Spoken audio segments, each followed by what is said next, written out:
Фотопутешествие в удивительную Якутию под таким названием в Москве прошла выставка, посвященная Дню пожилого человека. Посетители выставки смогли насладиться работами 3 якутских фотографов.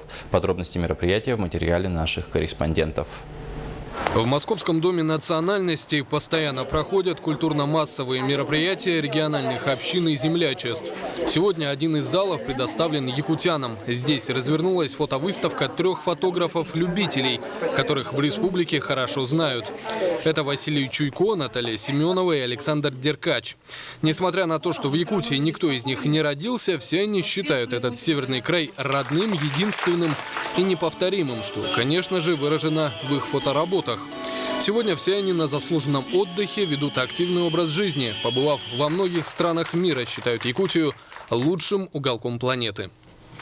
Природа Якутии настолько многообразная, настолько ложится в кадр, что я вот, проживший там 55 лет, я всегда считал, что Якутия будто бы обычная. А в самом деле, побывав на всех континентах, кроме Антарктиды, я могу сейчас сказать, что якутская природа наиболее лучше укладывается, и она действительно благодарна. Наталья Семенова родилась в Ленинграде и не один десяток лет живет в Москве, но Якутия всегда в ее сердце.